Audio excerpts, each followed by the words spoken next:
Train the muscles, not the joints.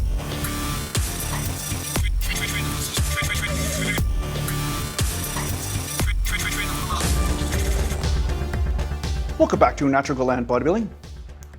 Mountain. And today I'm going to answer a /comment/trolley message in the comments about high frequency training and where this person is going wrong. So there's a mistake that some people make with high frequency training. Well, to tell you the truth, there are a few mistakes that people make, which is why I tell everyone, please, if you're going to use my super high frequency program, make sure you start with the 2-day splits first, working from A, B, C, and D. And then if you feel your body is adapting properly, then move to try the super high frequency program. But don't do it before that. And the variety of high frequency training I talked about in the last video is a little bit different than the program I have on my website. And the difference is this type of high frequency training I'm talking about has to do with varying the intensities. And I used the logic of, you see certain laborers or construction workers on a construction site, they do the same thing every day for 10 hours a day or 8 hours a day, and they do tend to put on a bit of muscle. Now, somebody in the comments started to be a smartass and say, well, based on that logic, they would all be Mr. Olympia. Well, first of all, let's dissect that comment for a second. The reason why the construction workers aren't putting on massive amounts of muscle is, one, they're doing tension, or they're using a tension that is classified as much lighter weight, and they're doing this for a super long period of time, causing the body to make decisions to adapt to endurance. Basically, what do I have to do in order to last the entire day instead of be strong for 5 or 6 minutes? And third, construction workers tend to work on a few different muscle groups, but not all of them. They will work heavily on the forearms, heavily on the grip, heavily on the biceps, endurance-wise, but they're not necessarily working on the leg training as much, or like they're not doing deeper squats. They're not necessarily deadlifting max lifts or deadlifting where they would hit failure within 20 or 30 reps. They're usually doing something all day that is classified as endurance. Now, that said, my point was that these guys that are doing this type of work all day, assuming they have a normal nutritional program or a normal diet, they're not doing drugs or they're not addicted to alcohol or whatever, right? Let's just assume that they're normal people eating normal diets. These guys on a construction site will look in much better shape than the average dude sitting on a couch. Like, these guys will have more muscle. Now, the high frequency training program, what I talked about was using these low intensities for a lot of the workouts, but not all of the workouts. And that's the big disclaimer, because your muscle does need to be challenged once in a while with heavier intensities. So let's call this the intensity threshold. And you must hit a certain intensity or certain failure or a certain challenge in the anaerobic time window in order for the body to put on muscle or to get that signal to put on muscle. And you have to do it once in a while. All the time, no.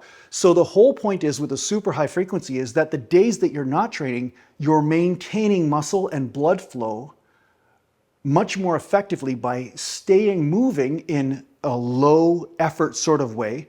And then when you go to the higher effort days, your body is primed and ready to push that set with either more weight or more reps and so forth. And the anaerobic window, we know, is a set that lasts to failure within about a minute to a minute and a half. That is an anaerobic window. So that could be anywhere from 15 to 30 reps, 40 reps, depending on what speed of rep you are performing. So I highly encourage you to work with different intensities, but for instance, today, I still worked with 365 on squats for sets of 20, 25 reps, where yesterday I just did 225 in squats for sets of 20 reps, right? The rep ranges were the same, but yesterday was more like priming the pump and refining the groove, and also getting a tiny bit of a muscular burn in order to refine all of that stuff so that today I could push myself harder than if I just took the day off and the muscles get tight and almost out of shape. Now, I know this is a bit of an exaggeration. You're not going to get out of shape in one day, but I do notice that my body is more primed when it is moving with tension every day, because it wouldn't be the same for me to jump on the bike every day or to jump on a rowing machine and do cardio. It really has to do with refining what it is that I'm going to do, very sports specific stuff. If I'm going to be doing bench presses, then some type of pressing movement throughout the week works, or a fly, or something that is close to what I'm going to be doing with tension. Those movements that are similar to each other are going to be more effective than if I'm doing something totally different, for the most part. So yes, if all you did was super light weights, like lifting boxes at Walmart, of course you're not going to be putting on massive amounts of muscle. You're not going to be a competitive natural bodybuilder doing that, because the tensions are not high enough. And of course, you're not doing a variety of exercises. You're not going to be hitting all these different areas. But always remember, even when you're doing super high frequency, although a lot of the workouts are low intensity where you're not hitting failure in your sets, or you're using 50 or 60% of the weight you usually use, you still have to have those days where you might do a set of 8 to 15 reps to failure for a number of sets for a certain body part in order to get that adaptation going.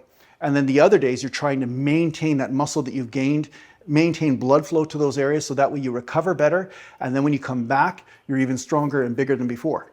Mountain. So yeah, I just turned a smart ass comment into a totally awesome video. So thanks for that. And just so you guys know, I'm 39,000 words into my book right now. So yeah, it's coming along. But again, don't buy this book if you're looking for training advice. It is not a training advice book. It is a book mostly on just the adventures of me in my childhood and fights that I had and motivations for working out and that sort of stuff. If you like comedy writing along with a little bit of drama, you're going to like this book. But anyway, 38,000 something words into it now, almost 39. And it should be, well, I don't know when it'll be done, but it should be done in the next few months maybe. I don't know. We'll see how bad the editing goes. Mountain. So anyway, thanks a lot for watching. If you need to get a hold of me, just go to naturalgalandbodybuilding.com, and thanks to the page supporters, and take care for now.